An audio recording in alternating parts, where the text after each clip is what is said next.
अनोप मंडल की परंपरा जैन समाज की परंपरा मर्यादाओं का खुल्लम खुल्ला विरोध कर रही है और तमाम तरह की आपदा, बीमारी, महामारी और कोरोना तक को जैन परंपरा पर दोष मंड रही है।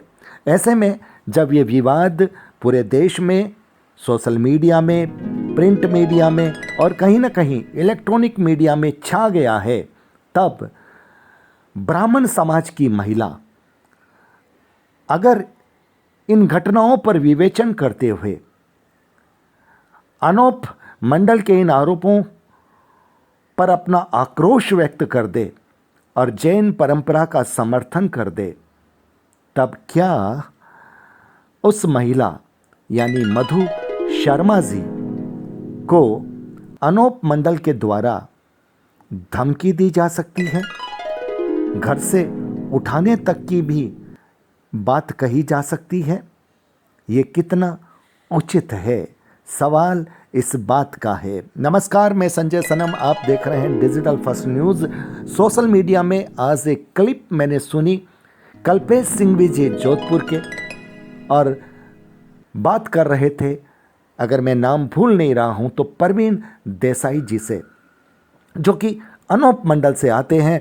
और बातचीत में यह पता चला कि परवीन देसाई जी ने मधु शर्मा जी को फ़ोन किया था और फ़ोन पर उन्होंने धमकी दी, क्योंकि उनका कहना है कि मधु शर्मा जी ने अपने वक्तव्य में अनोप मंडल के खिलाफ अशालीन भाषा का प्रयोग किया। परवीन देसाई जी को अनोप मंडल पर अशालीन भाषा का उपयोग बुरा लगा, लेकिन उनके पास इस बात का कोई जवाब नहीं था कि आप जैन परंपरा पर, जैन समाज के साधु संतों पर, जैन धर्म की मान्यताओं पर आप जिस तरह की भाषा, जिस तरह की शब्दावली का प्रयोग करते हो, क्या वो उचित है? दूसरी बातचीत में परवीन देसाई जी ने जगत हितकारिणी पुस्तक और संत अनोप दास जी की भविष्यवाणियों का जिक्र किया, जिससे ये लगता है कि अनोप मंडल आज भी संत श्री अनोप दास जी महाराज के नाम का प्रयोग करता हुआ जैन धर्म की परंपराओं पर लांछन लगा रहा है। मैं इस बात को इसलिए उठा रहा हूं कि कल एक वीडियो सोशल मीडिया में आया था, जिसमें रावणा राजपूत समाज के एक पदाधिकारी जी ने ये कहा था कि संत अनोप दास जी महाराज हमारे रावणा राजपूत समाज से आते हैं और कोई भी संत इस तरह की भाषा बोल नहीं सकता। अनोप मंडल पर हमें आपत्ति कल भी थी, लेकिन अब ये आपत्ति और ज़्यादा है, क्योंकि वो संत अनोप दास जी के नाम का दुरुपयोग कर रहे हैं। तो आज मैं इस वीडियो को सिर्फ ये खबर देने के लिए नहीं बना रहा हूँ। आज मैं इस वीडियो को रावणा राजपूत समाज के प्रमुख लोगों को ये निवेदन करने के लिए बना रहा हूँ कि संत श्री का के नाम का, उनकी शान का, उनकी प्रतिष्ठा पर जिस तरह से आघात पहले लग रहा था, वो आघात जारी है और अब रावणा राजपूत समाज की आगे आने की बारी है। इसलिए आप शाब्दिक रूप से समर्थन आपने दिया, आप साथ हैं, अच्छी बात है, लेकिन अब ज़मीनी स्तर पर आपकी कार्रवाई की अपेक्षा बन रही है। इसलिए ज़मीनी स्तर पर आइए और अनोप मंडल के कार्यकर्ताओं से विचार विमर्श से, वैधानिक कार्रवाई से जो भी आपको उचित प्रतीत होती है, वो अब आपको करनी ही चाहिए। कल्पेश सिंघवी जी का आज का अंदाज बिल्कुल वैसा था, जैसा कि मैंने पहले भी कहा था कि जैन समाज के डीएनए में क्षत्रिय वंश है, यानी रजपूती आन है। और ये इस बात का प्रमाण भी है कि जैन धर्म के 24 तीर्थंकर चक्रवर्ती राजाओं की उस परंपरा से आते हैं, और कल्पेश सिंघवी जी का आज का अंदाज बिल्कुल क्षत्रिय परंपरा के अनुरूप दिखा। अफसोस इस बात का है कि एक महिला के वक्तव्य पर, उसके आक्रोश पर क्या अनोप मंडल की परंपरा यह कहती है कि उस महिला को फ़ोन पर धमकी दे दी जाए, जैसा कि उस ऑडियो में कहा गया है घर से उठाने की धमकी, तब फिर अनूप मंडल किसी संत परंपरा का कैसे हो सकता है? ये अनूप मंडल के प्रमुख लोगों को भी सोचना होगा कि अगर आप इस तरह की धमकी देते हैं, अगर आप इस तरह की अराजकता करते हैं, तो आप फिर ये कैसे समझ सकते हैं कि सामने से कोई प्रतिक्रिया, सामने से कोई जवाब आपको नहीं मिलेगा। जो बोओगे वो ही तो काटोगे। तो यही जवाब जब कल्पेश सिंघवी जी की जुबान से और अंदाज से निकल रहा था, तब परवीन देसाई जी कहीं डगमगा रहे थे। बात साफ है, जो बात सच्ची कही जाएगी वो बात कड़वी कही जाएगी। और जैन समाज के मन का आक्रोश अब सिर्फ जैन समाज का नहीं है, 36 कौम ने उनको समर्थन दिया है।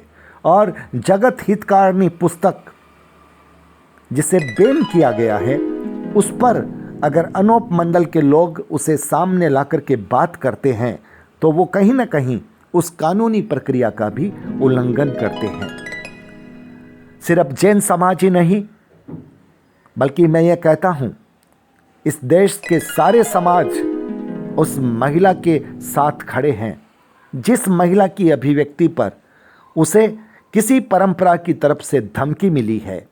और अगर ये धमकी घर से उठाने तक की भी गई है, तो फिर तो आपने हद ही कर दी। वैसे तो महिला को धमकी देना भी अपराध है। इस देश में लोकतांत्रिक अधिकार अभिव्यक्ति का सबको मिलता है। आपको आपत्ति है, आप वैधानिक कार्रवाई कीजिए। जिस तरह से मधु शर्मा जी ने धमकी देने वाले व्यक्ति पर बताया जाता है कि भीलवाड़ा में पुलिस केस दर्ज कर दिया है, और अब इस तरह से जब केस दर्ज होने लगेंगे, जब कार्रवाई होने लगेगी, तब कुछ लोगों को यह पता चलेगा कि इस देश में कानून का राज है, अराजकता का राज नहीं चल सकता। हमने पहले भी सद्भावना की नसीहत दी है, सद्भावना का पैगाम दिया है, सद्भावना का निवेदन किया है, लेकिन एक तरफा सद्भावना नहीं चल सकती। अगर आप संत जी के नाम का गलत उपयोग करोगे, जैसा कि रावणा राजपूत समाज कह रहा है, उनके नाम का गलत उपयोग करोगे और किसी परंपरा पर अगर लांछन लगाओगे, तो फिर आपको जवाब तो मिलेगा। और एक बात और साफ सुन लीजिए, किसी भी धर्म की परंपरा और मान्यता या उस धर्म की परंपरा व मान्यता है, दूसरे धर्म दूसरी परंपरा के अनुयायियों को ये सर्टिफिकेट देने की ज़रूरत उस परंपरा को नहीं रहती। इस देश में सभी धर्म सभी परंपरा के लोग रहते हैं। आप किसी परंपरा से सहमत हो या न हो, आपको उस पर लांछन लगाने का, आपको उस पर प्रहार करने का अधिकार नहीं बनता। हाँ, आप वैधानिक प्रक्रिया में जाकर के किसी भी प्रक्रिया को चुनौती दे सकते हैं, लेकिन जिस तरह की अराजक स्थिति बना रखी है, वो स्थिति इस देश के लिए और डेमोक्रेटिक देश के लिए और उस देश के लिए जिसमें धर्म निरपेक्षता की आवाज़ बुलंद रहती है, वहाँ ये स्थिति अब ज़्यादा दिन नहीं चलने वाली। इसलिए नहीं चलने वाली कि वो समाज जा गया है और उस समाज के साथ दूसरे समाजों की कतारें भी जुड़ गई है। व्यूअर्स, बात बहुत साफ है, सहमति असहमति हो सकती है, लेकिन एक अभिव्यक्ति पर महिला को धमकी देना, फोन पर धमकी देना, ये अराजकता नहीं तो ये कौन सी समझदारी वाली बात है। और इस अराजकता का विरोध समग्र समाज मिलकर के करेंगे। कोई भी समाज किसी भी महिला को इस तरह से धमकी देने की बात पर उस परंपरा का पक्ष नहीं ले सकता। अब बात है रावणा राजपूत समाज की तरफ से, और हमें विश्वास है रावणा राजपूत समाज जिसने शाब्दिक रूप से अपनी बात कह दी थी, अब ज़मीनी स्तर पर अपनी बात को हकीकत के पटल पर भी उसी अंदाज में दिखाएंगे। मधु शर्मा जी के साथ पूरा समग्र समाज है और मधु शर्मा जी के साथ जो कुछ हुआ उसकी निंदा सभी समाज करते हैं और निंदा आगे भी की जाएगी। मधु शर्मा जी से मेरा निवेदन है कि अगर आप मेरे नंबर पर संपर्क करके अपनी बात कहें तो मैं चाहता हूं कि आपकी आवाज़ मेरे माध्यम से मेरे व्यूवर्स तक भी जानी चाहिए। हम आपका स्वागत करते हैं। तो व्यूवर्स, वीडियो को लाइक कीजिएगा, शेयर कीजिएगा। चैनल पर अगर नए आए हो तो सब्सक्राइब करना मत भूलिएगा, बेल बटन को दबा दीजिएगा। आप हमारे डिजिटल फर्स्ट न्यूज़ को ज्वाइन भी कर सकते हैं। बहुत बहुत